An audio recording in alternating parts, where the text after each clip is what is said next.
Hello दोस्तों, आप सभी का हमारे चैनल स्टडी विद सक्सेस में स्वागत है। आज हम पढ़ेंगे लुसेंट इतिहास चैप्टर 1 भारत का इतिहास। चलो शुरू करते हैं।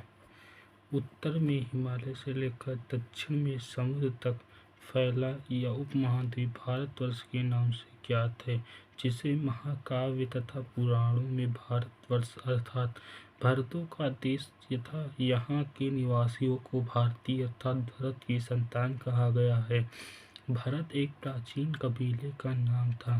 प्राचीन भारतीय अपने देश को जम्बू द्वीप अर्थात जम्बू जामुन वृक्षों का द्वीप कहते थे। प्राचीन ईरानी इसे सिंधु नदी के नाम से जोड़ते थे, जिसे वे सिंध न कहकर हिंदू कहते थे। यही नाम फिर पूरे पश्चिम में फैल गया और पूरे देश को इसी एक नदी के नाम से जाना जाने लगा। यूनानी इसे हिंदी और अरब में इसे हिंद कहते थे। मध्यकाल में इस देश को हिंदुस्तान कहा जाने लगा। यह शब्द भी फारसी शब्द हिंदू से बना है। यूनानी भाषा के इंदे के आधार पर अंग्रेज इसे इंडिया कहने लगे। विश्व की पर्वत श्रृंखला देश को उत्तर और दक्षिण दो भागों में बांटती है। उत्तर में इंडो यूरोपीय परिवार की भाषाएं बोलने वालों की और दक्षिण में द्रविड़ परिवार की भाषाएं बोलने वालों का बहुमत है। नोट: भारत की जनसंख्या का निर्माण जिन प्रमुख नस्लों के लोगों के मिश्रण से हुआ वे इस प्रकार है: प्रोटो ऑस्ट्रेलाइड, पैलियो मेडिटेरेनियन, काकीसाइड, निग्रोयड और मंगोलायड। भारतीय इतिहास का अध्ययन की सुविधा के लिए 3 भागों में बांटा गया है: प्राचीन भारत, मध्यकालीन भारत एवं आधुनिक भारत। नोट: सबसे पहले इतिहास को 3 भागों में बांटने का श्रेय जो है जर्मन इतिहासकार क्रिस्टोफ सेलियस को है, जो 1638 में जन्मे थे, 1707 तक जिंदा रहे। और भारत का प्राचीन भारत, तो प्राचीन भारतीय इतिहास के स्रोत। प्राचीन भारतीय इतिहास के विषय में जानकारी मुख्यतः 4 स्रोतों से प्राप्त होती है: धर्म ग्रंथ, ऐतिहासिक ग्रंथ, विदेशियों का ग्रंथ, विवरण व पुरातत्व संबंधित साक्ष्य। धर्म ग्रंथ एवं ऐतिहासिक ग्रंथ से मिलने वाले महत्वपूर्ण जानकारी। भारत का सर्वप्राचीन धर्म ग्रंथ वेद है, जिसके संकलनकर्ता महर्षि कृष्णद्वैपायन वेदव्यास को माना जाता है। वेद वसुधैव कुटुम्बकम का उपदेश देता है। भारतीय परंपरा वेदों को नित्य तथा अपौरुषेय मानती है।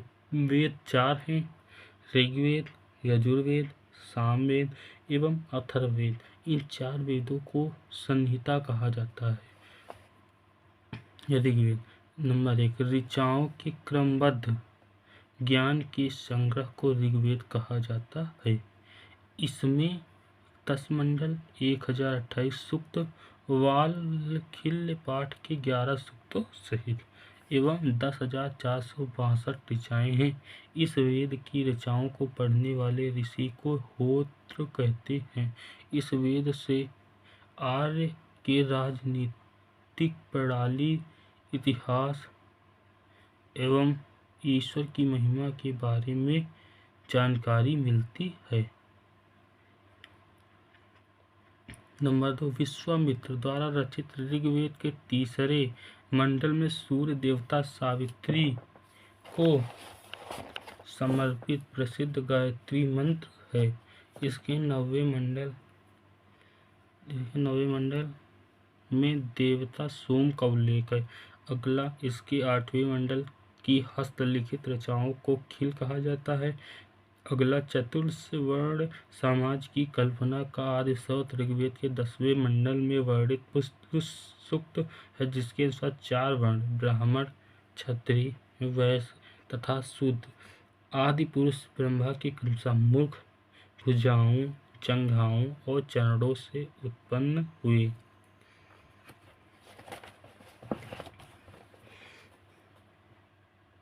अगला ऋग्वेद की के कई परिच्छेदों में प्रयुक्त अधन्य शब्द का संबंध गाय से है।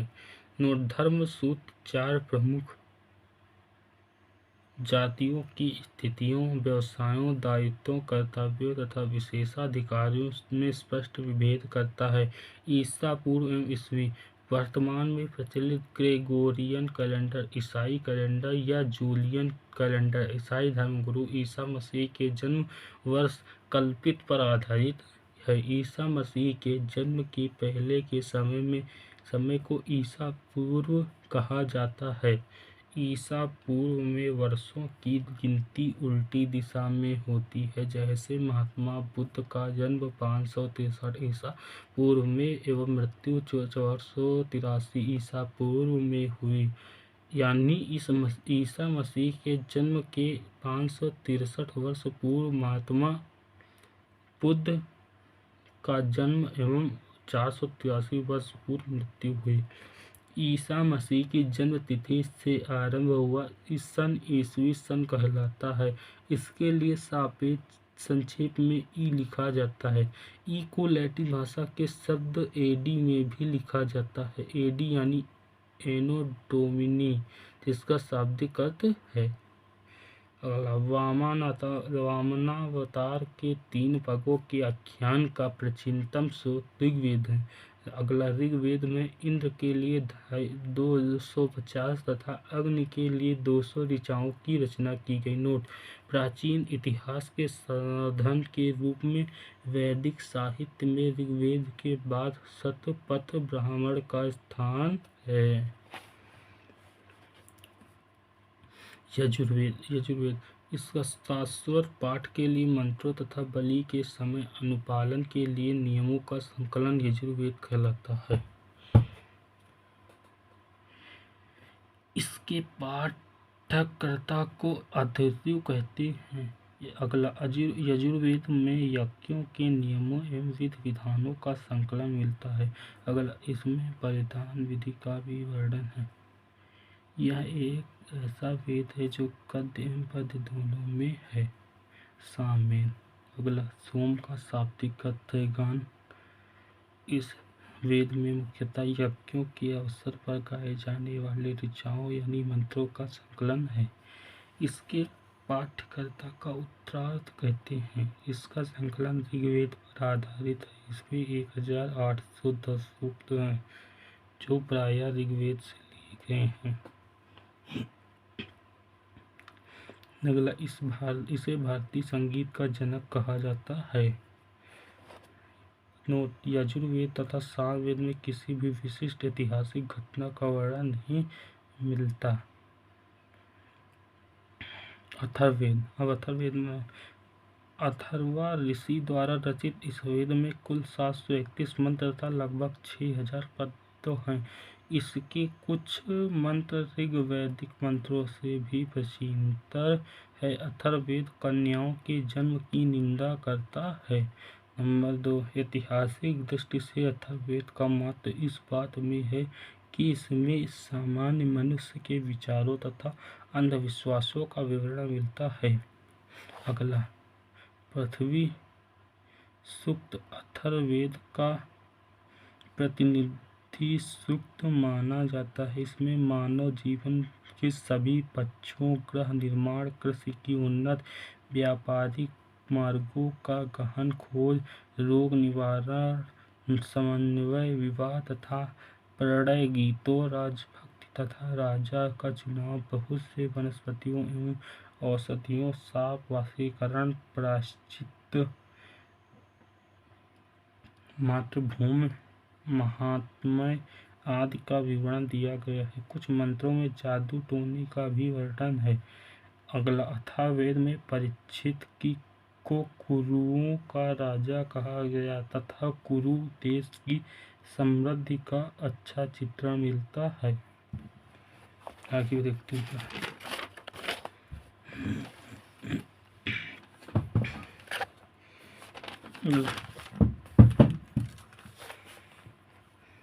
इसमें सभा एवं समिति की प्रजापति की 2 पुत्रियां कहा गया है। अगला वेदों को भी कई शाखाएं हैं जो वैदिक अध्ययन और व्याख्या से जुड़े विभिन्न दृष्टिकोणों का प्रतिनिधित्व करती है। शाकल शाखा ऋग्वेद से जुड़ी एकमात्र जीवित शाखा है। यजुर्वेद को शुक्ल यजुर्वेद और कृष्ण यजुर्वेद 2 शाखाओं में बांटा गया है।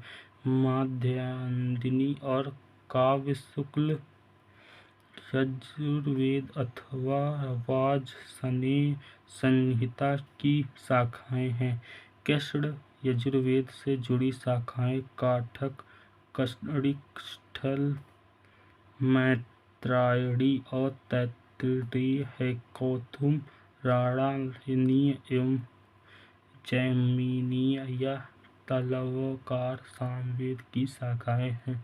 अथर्ववेद की शाखाएं शौनक और पैपलाद हैं। नोट: सबसे प्राचीन वेद ऋग्वेद एवं सबसे बाद का वेद अथर्ववेद है।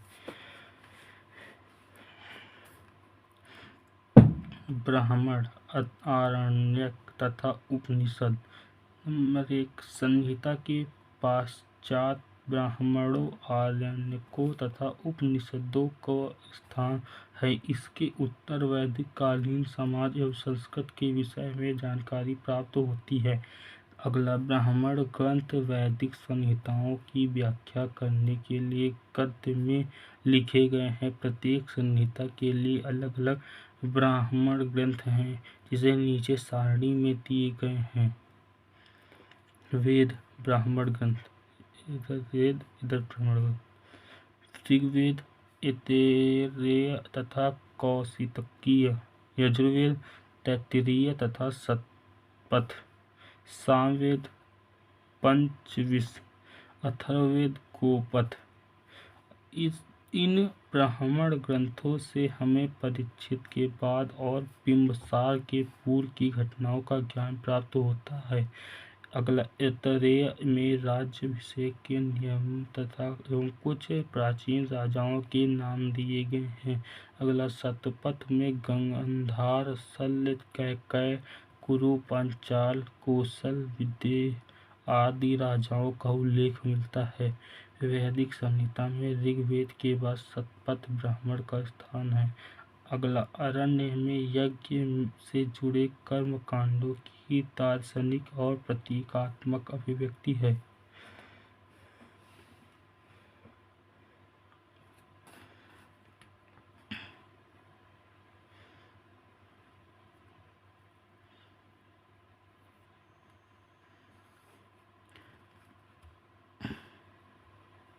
वैदिक संहिता में ऋग्वेद के बाद शतपथ ब्राह्मण का स्थान है। अरण्य में यज्ञ से जुड़े कर्मकांडों का दार्शनिक और प्रतीकात्मक अभिव्यक्ति है। उपनिषदों की संख्या 108, जिसमें 13 को मूलभूत उपनिषदों की श्रेणी में रखा गया है। इसमें यज्ञ से जुड़े दार्शनिक विचार, शरीर, ब्रह्मांड, आत्मा तथा ब्रह्म की व्याख्या की गई है। अगला, स्त्री की सर्वाधिक गिरी हुई स्थिति मैत्रेयणी संहिता से प्राप्त होती है, जिसमें जुआ और शराब की भांति स्त्री को पुरुष का तीसरा मुख्य दोष बताया गया है। अगला, शतपथ ब्राह्मण में स्त्री को पुरुष की अर्धांगिनी कहा गया है। अगला, चाबालोपनिषद में 4 आश्रमों का उल्लेख मिलता है। अगला, स्मृति ग्रंथों में सबसे प्राचीन एवं प्रामाणिक मनुस्मृति मानी जाती है। यह शुंग काल का मानक ग्रंथ है। नारद स्मृति गुप्त युग के विषय में जानकारी प्रदान करता है। वेदांग एवं सूत्र। वेदों की भांति भांति समझने के लिए 6 वेदांगों की रचना हुई। ये हैं शिक्षा, शुद्ध उच्चारण शास्त्र, कर्मकांडीय विधि, निरुक्त शब्दों की व्युत्पत्ति का शास्त्र, व्याकरण, छंद एवं ज्योतिष। अगला, वैदिक संहिता के अक्षुण्ण बनाए रखने के लिए सूत्र सहित का प्रणयन किया गया है। श्रौतग्रह तथा धर्म सूत्रों के अध्ययन से हमें यज्ञ विधि विधानों, कर्मकांडों तथा राजनीति विधि एवं व्यवहार से संबंधित महत्वपूर्ण बातें ज्ञात करते हैं। अगला, प्रमुख सूत्रकारों में गौतम, बौधायन, आपस्तम्ब, वशिष्ठ आदि के नाम विशेष रूप से उल्लेखनीय। सूत्रों में गौतम धर्म सूत्र सबसे प्राचीन माना गया है।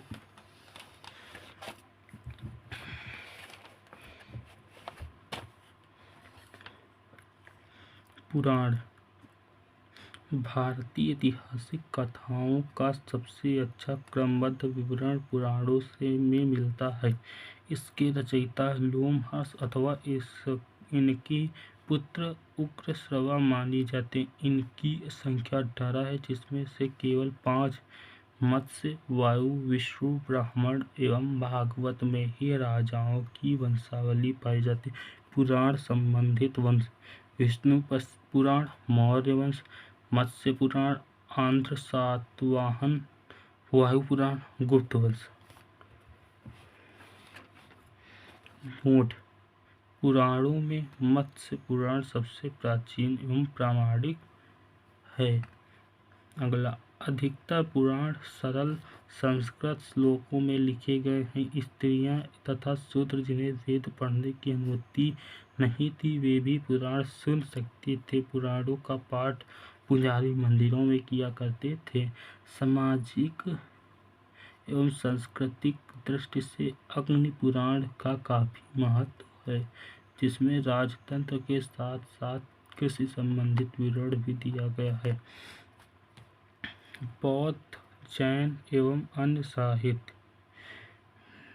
नंबर 1, जातक में बुद्ध की पूर्व जन्म की कहानी वर्णित है। हीनयान का प्रमुख ग्रंथ कथावस्तु है, जिसमें महात्मा बुद्ध का जीवन चरित्र अनेक कथानकों के साथ वर्णित है। अगला, जैन साहित्य का आगम कहा जाता है। जैन धर्म का प्रारंभिक इतिहास कल्पसूत्र से ज्ञात होता है। जैन ग्रंथ भगवती सूत्र में महावीर के जीवन, कृत्यों तथा अन्य समकालिकों के साथ उनके संबंधों का विवरण मिलता है। अगला, अर्थशास्त्र के लेखक चाणक्य, कौटिल्य या विष्णुगुप्त है। यह 15 अधिकरणों एवं 180 प्रकरणों में विभाजित है। इसमें मौर्यकालीन इतिहास की जानकारी प्राप्त होती है। अनुवादक हो जो है श्याम शास्त्री।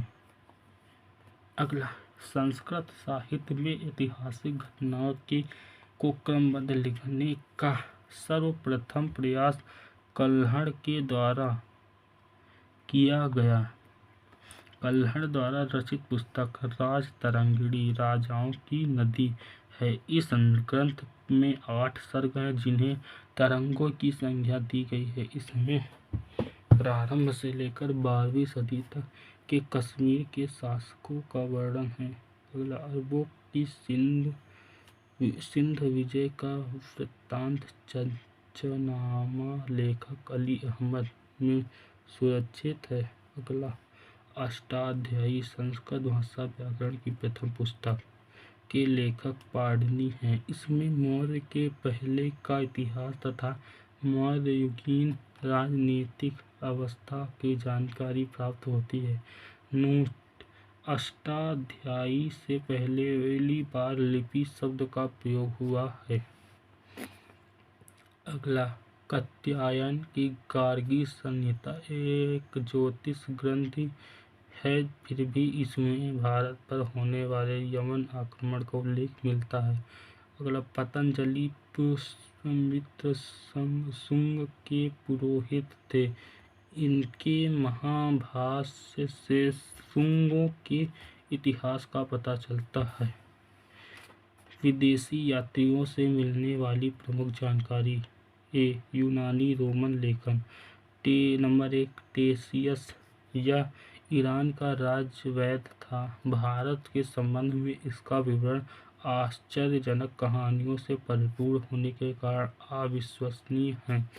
दूसरा, हेरोडोटस, इसे इतिहास का पिता कहा जाता है। इसने अपनी पुस्तक हिस्टोरिका में 5वीं शताब्दी ईसा पूर्व के भारत फारस ईरान के संबंध का विवरण किया है, परंतु इसका विवरण भी अनुश्रुतियों एवं अफवाहों पर आधारित है।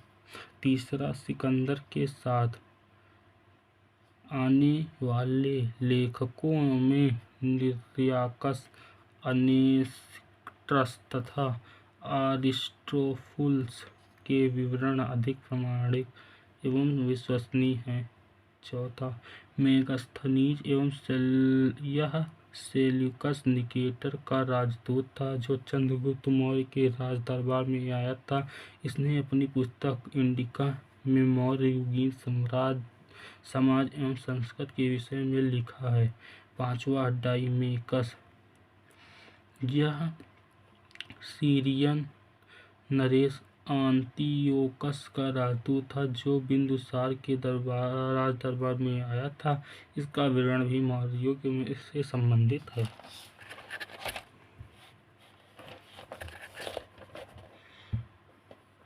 डायोनीसियस, यह मिस्र नरेश टालमी फिलेडेल्फस का राजदूत था जो अशोक के राज दरबार में आया था। सातवां, टालमी, इसने 2री शताब्दी में भारत का भूगोल नामक पुस्तक लिखी। अगला, प्लिनी, इसने 1वीं शताब्दी में नेचुरल हिस्ट्री नामक पुस्तक लिखी। इसमें भारतीय पशुओं, पेड़ पौधों, खनिज पदार्थों आदि के बारे में विवरण मिलता है।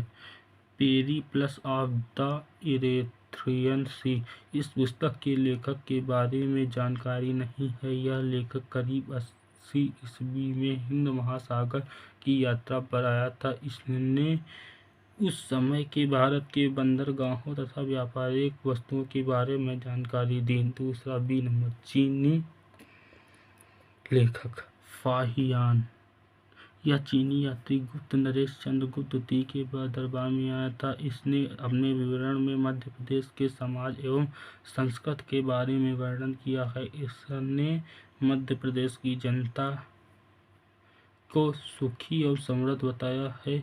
यह 14 वर्षों तक भारत में रहा। संयुगन, यह 518 ईस्वी में भारत आया। इसने अपने 3 वर्षों की यात्रा में बौद्ध धर्म की प्राप्तियां एकत्रित की।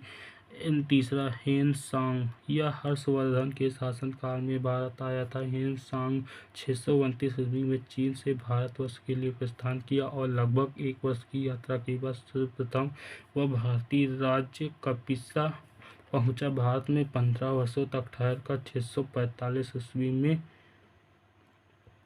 चीन लौट गया। वह बिहार में नालंदा जिला स्थित नालंदा विश्वविद्यालय में अध्ययन करने तथा भारत से बौद्ध ग्रंथों को एकत्र कर ले जाने के लिए आया था। इसका भ्रमण वृत्तांत शिवकी नाम से प्रसिद्ध है, जिसमें 138 देशों का विवरण मिलता है। इसने हर्षकालीन समाज,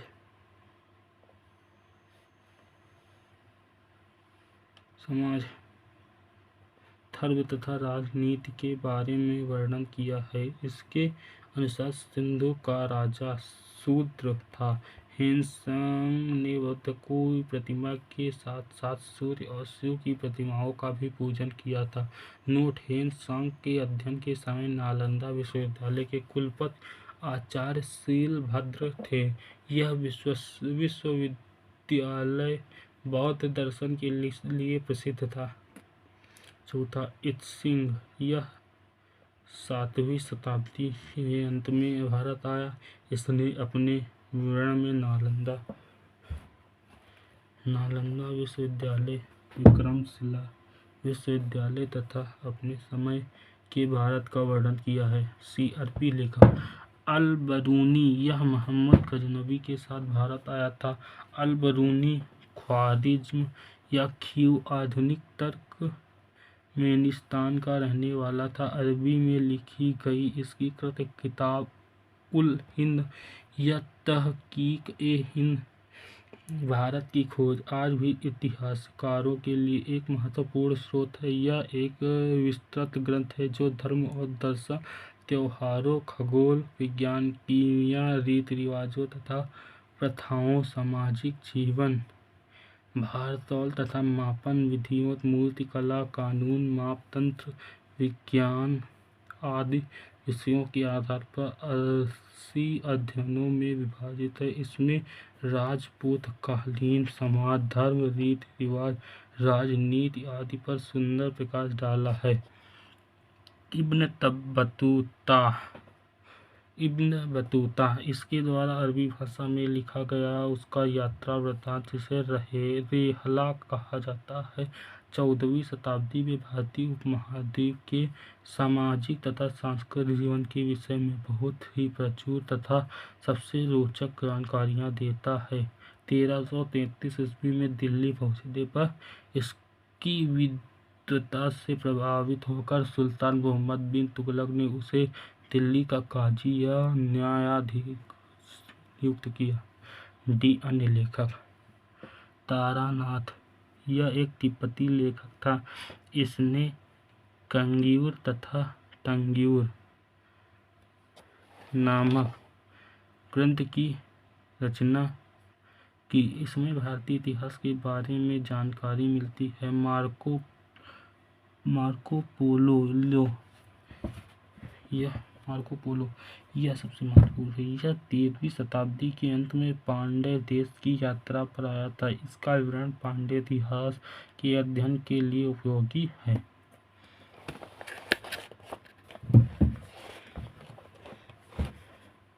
पुरातत्व संबंधी साक्ष्य से मिलने वाली जानकारी। भारतीय पुरातत्व शास्त्र का पितामह, father of the Indian archaeology, sir Alexander Cunningham को कहा जाता है। अगला 1400 ईस्वी पूर्व के अभिलेख बोगाज कई एशिया माइनर से वैदिक देवता मित्र, वरुण, इंद्र और नासत्य अश्विन कुमार के नाम मिलते हैं। अगला मध्य भारत में भागवत धर्म विकसित होने का प्रमाण यवन राजदूत हेलियोडोरस के वेशनगर विदिशा गरुड़ स्तंभ लेख से प्राप्त होता है।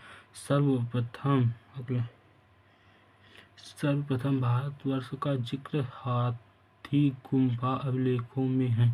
अगला सर्वप्रथम दुर्भिक्ष की जानकारी देने वाला अभिलेख सौगौरा अभिलेख है। इस अभिलेख में संकट काल में उपयोग हेतु खाद्यान्न सुरक्षित रखने का भी उल्लेख है। अगला सर्वप्रथम भारत में होने वाले हूण आक्रमण की जानकारी भीतरी स्तंभ लेख से प्राप्त होती है। अगला सूती प्रथा का पहला लिखित साक्ष्य हिरण्य अभिलेख शासक भानुगुप्त से प्राप्त होता है। अगला सातवाहन राजाओं का पूरा इतिहास उनके अभिलेखों के आधार पर लिखा गया है। अगला रेशम बुनकर की श्रेणियों की जानकारी मंदसौर अभिलेखों से प्राप्त होती है। अगला कश्मीर नवपाषाणिक पुरास्थल ब्रुजहोम से गर्तावास गड्ढागर का साक्ष्य मिलता है। इसमें उतरने के लिए सीढ़ियाँ होती थी। यह मनुष्य के साथ उसके पालतू कुत्ते को भी दफनाने की प्रथा प्रचलित थी। अगला प्राचीनतम सिक्कों का आहत सिक्के कहा जाता है। इसी को साहित्य में कासार्पण कहा गया है। अगला सर्वप्रथम सिक्कों पर लिखने का कार्य यवन शासकों ने किया। अगला समुद्रगुप्त की बीड़ा बजाती हुई मुद्रा वाले सिक्कों से उसके संगीत प्रेम की होने की प्रमाण मिलता है। अगला अरिकामेडु पांडुचेरी के निकट से रोमन सिक्के प्राप्त हुए। नोट अगला सबसे पहले भारत के संबंध बर्मा सुवर्ण भूमि वर्तमान में म्यांमार, मलाय स्वर्णद्वीप, कंबोडिया, कंबोज और जावा यमन द्वीप से स्थापित हुए। महत्वपूर्ण अभिलेख और शासक हाथी गुम्फा अभिलेख तिथि रहित अभिलेख है। कलिंग राजा खारवेल ने किया था। जूनागढ़ अभिलेख रुद्रदामन शासक ने किया था। नासिक अभिलेख गौतम बलश्री ने किया था। प्रयाग स्तंभ लेख समुद्रगुप्त ने किया था। ऐहोल अभिलेख पुलकेशिन द्वितीय ने किया था। मंदसौर अभिलेख मलवा नरेश यशोवर्मन ने किया था। ग्वालियर अभिलेख प्रतिहार नरेश भोज ने किया था। भीतरी एवं जूनागढ़ अभिलेख स्कंदगुप्त ने किया था। देवपाड़ा अभिलेख बंगाल शासक विजय सेन ने किया था। नोट अभिलेखों का अध्ययन एपिग्राफी कहलाता है।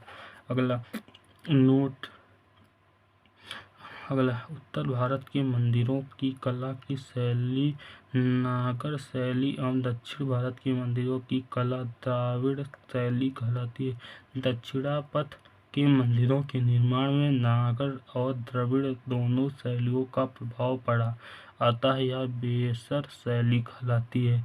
अगला पंचायतन शब्द मंदिर रचना शैली से संबंधित है। यह हिंदू मंदिर पंचायतन शैली का कहलाता है। जब मुख्य मंदिर 4 सहायक मंदिरों से घिरा होता है। पंचायतन मंदिर के उदाहरण कंदरिया महादेव मंदिर खजुराहो में है। ब्रह्मेश्वर मंदिर भुवनेश्वर, लक्ष्मण मंदिर खजुराहो, लिंगराज मंदिर भुवनेश्वर, दशावतार मंदिर देवगढ़ उत्तर प्रदेश, कोंडेश्वर मंदिर महाराष्ट्र में है। चलो दोस्तों, यहीं तक हमारा सफर था। अब अगले सफर में अगली लाएंगे ऐतिहासिक काल। धन्यवाद।